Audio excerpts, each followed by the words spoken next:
Oh iya Mas, mau tanya, kalau sekarang kondisi kan kita tahu kan sekarang kondisinya terjajah ya. Terus keadaan barokahnya itu gimana ya? Ada pertanyaan yang sama yang muncul ketika pembahasan itu ya. Yang perlu kita pahami dan kita yakini adalah dalam ayat ini tidak ada syarat prasyarat ya. Bicara tentang barokah itu. Artinya barokah itu kan tetap akan tersebar. Tetapi kemudian yang perlu kita pahami adalah ini akan jadi barometer kondisi umat kita. Kalau Masjid Al-Aqsa saat ini masih terjajah, maka kita bisa lihat bagaimana daerah-daerah lain. Bagaimana di Suriah, bagaimana di Yaman, bagaimana orang-orang Uighur, bagaimana orang-orang Rohingya di Myanmar. Sekarang mereka banyak 1 juta lebih di Bangladesh di pengungsian. Bagaimana saudara-saudara kita Muslim di daerah-daerah lain di Indonesia bahkan. Kita lihat tidak semuanya dalam kondisi baik, aman, terjaga. Nah ini barometer, artinya apa? Seperti yang sudah dijanjikan, suatu saat kita akan dapatkan Al-Aqsa merdeka. Amin. Itu pasti. Sebagaimana kereta dari stasiun Tugu jam 8 pasti akan berangkat ke Jakarta misalnya ya. Pertanyaannya adalah apakah kita ikut di dalam kereta itu atau tidak? Apakah kita hanya mengamati kereta itu lewat begitu saja? Apakah kita justru tidak tahu bahwa kereta itu akan berangkat ke sana? Padahal itu pasti akan berangkat. Kereta umat ini menuju pembebasan Al-Aqsa. Maka mengingatkan juga tadi kondisi penting sekarang ya.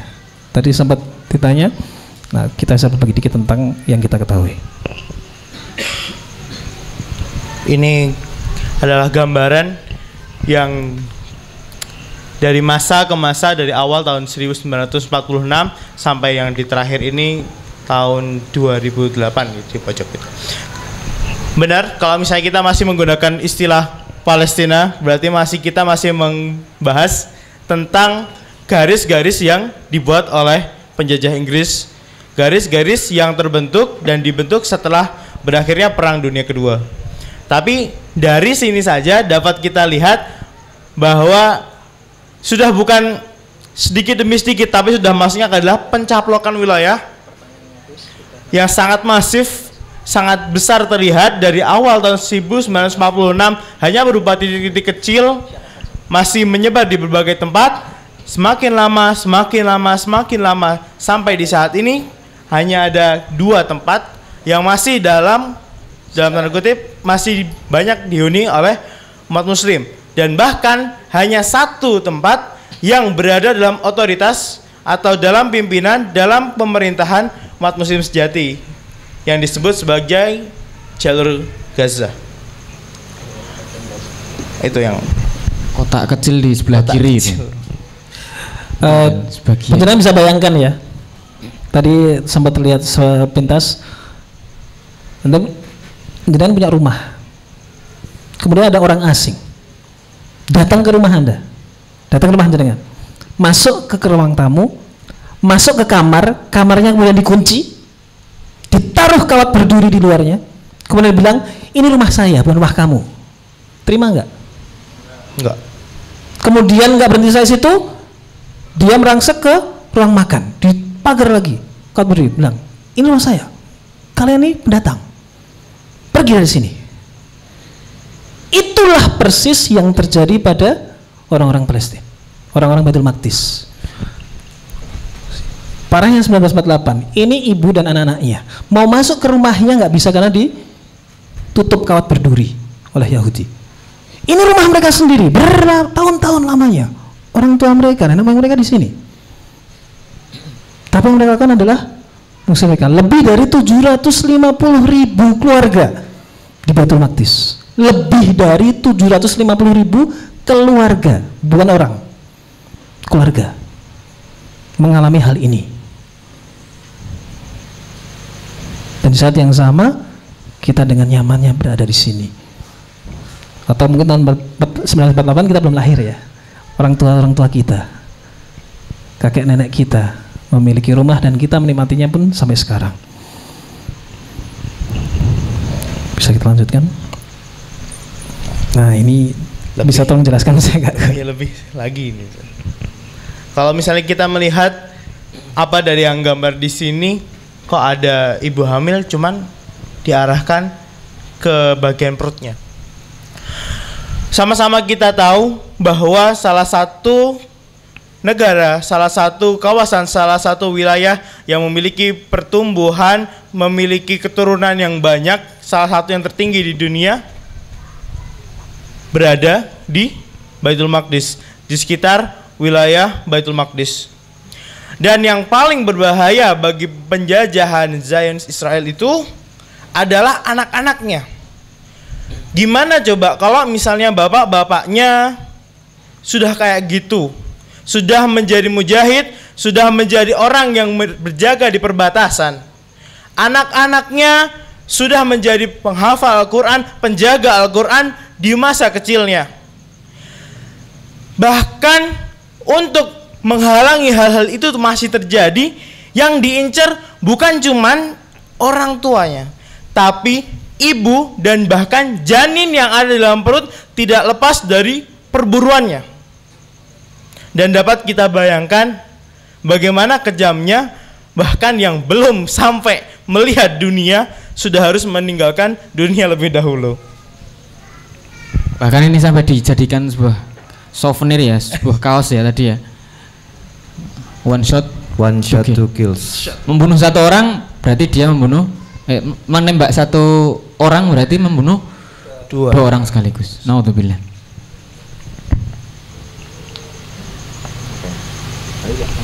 Baik, sekilas ya, saya ingin menyampaikan. Kadangkala kita dengar berita, misalnya Gaza sedang panas-panasnya, atau Gaza sedang dihujani bom. Apa yang terjadi di Indonesia? Demo di mana-mana. Kejam Zionis. Kita Kita membuat pamflet untuk boykot, ganyang dan lain sebagainya. Padahal sejatinya ketika kita melakukan hal itu kadangkala tidak berefek apapun. Karena apa? Kita sekedar demo saja, tapi aksi di lapangan nggak ada. Demo di mana? Tetapi aksinya nggak ada sama sekali. Nah, ini bisa jadi kita kaitkan dengan tadi ya, kaitannya dengan kuwah. Bisa dikaitkan Mas, kuwah tadi. Kita kembali ke slide pertama lagi. Jadi yang namanya kuwah itu tidak hanya kekuatan kita menunjukkan, oh umat Islam di Indonesia itu banyak. Kita ini punya kesepakatan yang sama, kita sama-sama ingin memboikot Israel dan lain sebagainya. Padahal dari sisi kuwah ini kita tidak memiliki apapun, baik kekuatan militer ataupun yang lainnya. Nah, kalau Profesor Dr. Abdul Fattah Al-Awaisi membagi kuwah itu atau kekuatan itu menjadi dua. Yang pertama adalah soft power. Soft power. Artinya apa, Mas? Kekuatan halus. Nah, yang kedua harsh power. Bukan hard ya. Kalau hard itu keras, tapi harsh itu dengan kekuatan penuh. Kekuatan fisik, kekuatan militer. Jadi soft power itu yang dimaksudkan oleh Profesor Dr. Abdul Fattah Al-Awaisi adalah kekuatan intelektual.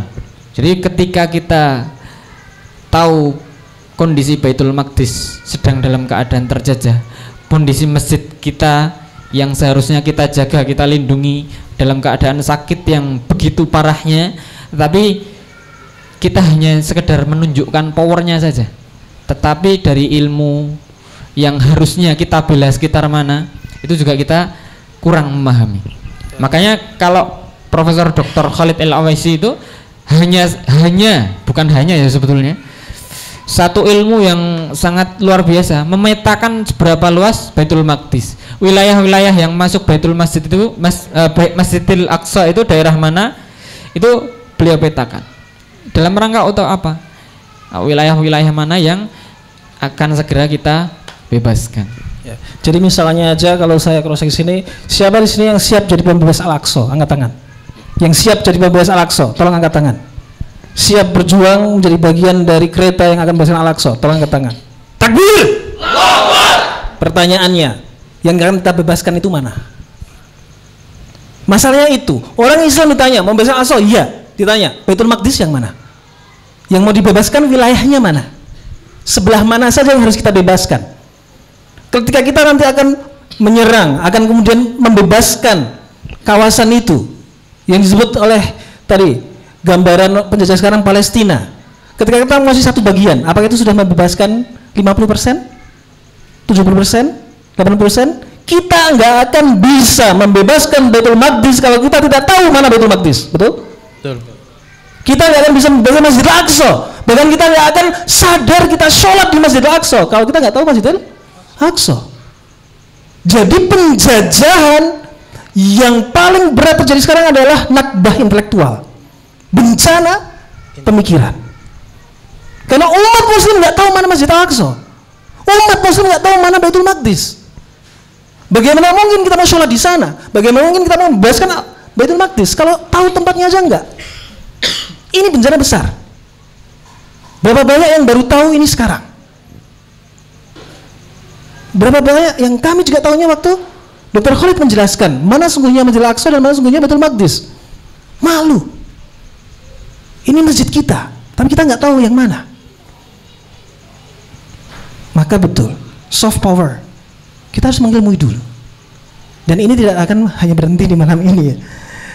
Kami akan terus tiap bulan di akhir pekan mencoba menyampaikan tentang hal ini, dan sangat kami harapkan tidak hanya berhenti dalam penyampaian ini saja. Diskusi-diskusi yang lain pun juga bisa kita telah lebih detail lagi bagaimana caranya. Nah, tetapi memang kita harus mulai punya langkah-langkah konkret jelas seperti apa. Tentunya untuk menghubungkan hati kita, Betul. pikirin kita dan juga jiwa kita ke Masjidil Aqsa. Insyaallah. Insyaallah. Satu yang harus difahami bahwa kiblat kita adalah Masjidil Haram dan kembarannya Masjidil Haram adalah Masjidil Aqsa. Ingat itu baik-baik dalam hati kita. Setiap dalam sholat kita. Bahkan dalam sholat kita, satu di antara yang diajarkan oleh Dr. Khalid Al-Awaisi adalah melakukan hal yang kecil, mudah, terus menerus. Apa yang bisa kita lakukan? Berdoa. Ada satu doa yang beliau ajarkan pada kami yang sangat layak juga kita sampaikan ya tentang doa itu. Kami harap bisa juga yang hadir fahami dan kemudian amalkan dalam zikir-zikir sholatnya. Kita coba ingat bersama-sama ya doa yang diajarkan oleh Dr. Khalid Al-Awaisi itu. Saya akan coba bacakan per bagian atau per katanya, nanti tolong diikuti. Kita mulai. Bismillahirrahmanirrahim. Allahumma urzuqna sholatan fi Masjidil Aqsa wa huwa hurrun aziz. Ya Allah, berikanlah rizki untuk sholat di Masjidil Aqsa wa huwa, ketika dia hurun, merdeka, aziz, perkasa. Jadi kalau sekarang kita ke Masjidil Aqsa untuk sholat di sana, satu, kita butuh visa dari siapa? Israel. Mau sholat di masjid sendiri bayar orang kafir. Mau sholat di Masjid Jogokarian ada TPR-nya nggak, Mas Habib? Untuk bayar? Oh, nggak ada. Parkir itu Mas. Parkir. Ya. Enggak, maksudnya mau sholat di masjid harus bayar, dan itu banyak orang kafir.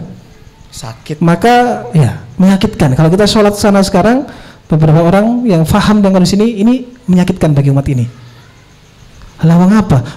Kami dengar kabar beberapa waktu yang lalu, kompleks Masjid Aqsa tadi yang 14,4 hektar itu sampai mereka kencingi.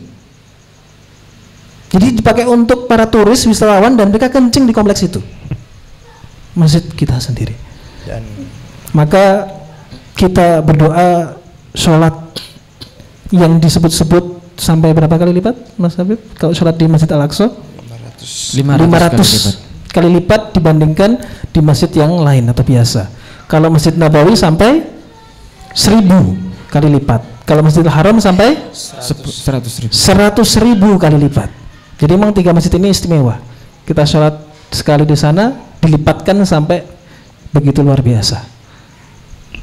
Maka doa tadi ya, kita juga berusaha lihat baik kondisi mereka yang lain. Nah ini berapa gambaran.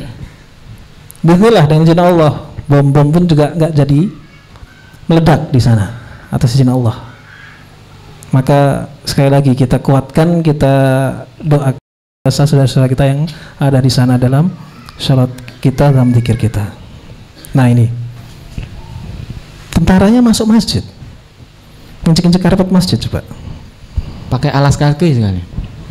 nggak cuma alas kaki, sepatu boot tentara Dengan najis-najisnya. Nauzubillah.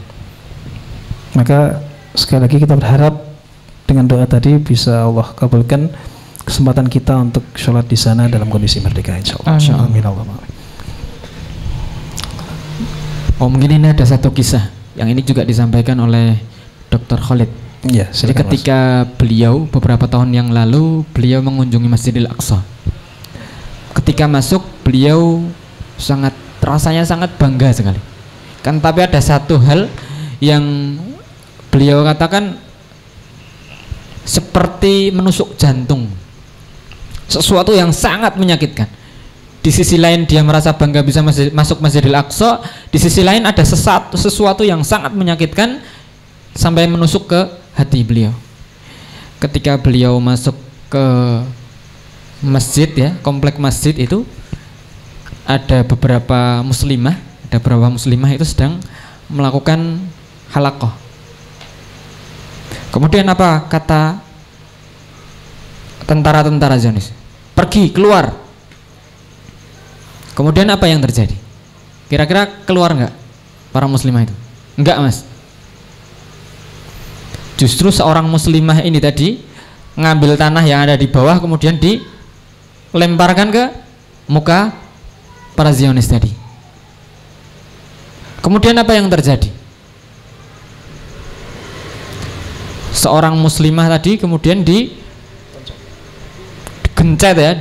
kemudian sampai duduki punggungnya. Sedangkan Dr. Khalid pada waktu itu pengen melakukan sesuatu tetapi juga nggak bisa tertahan. Tetapi ada satu orang yang sudah tua kemudian berusaha menyingkirkan orang-orang Zionis tadi, tentara Zionis tadi.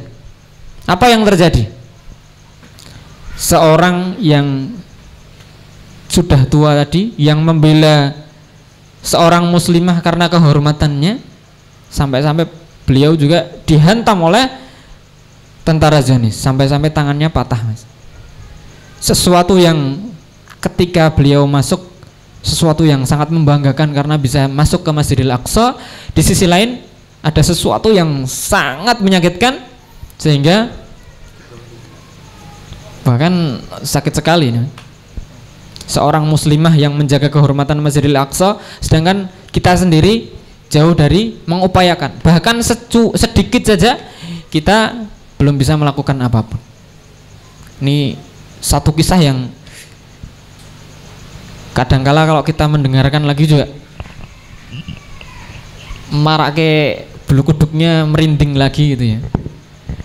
Nah makanya perlu tadi soft power itu perlu kita perhatikan betul.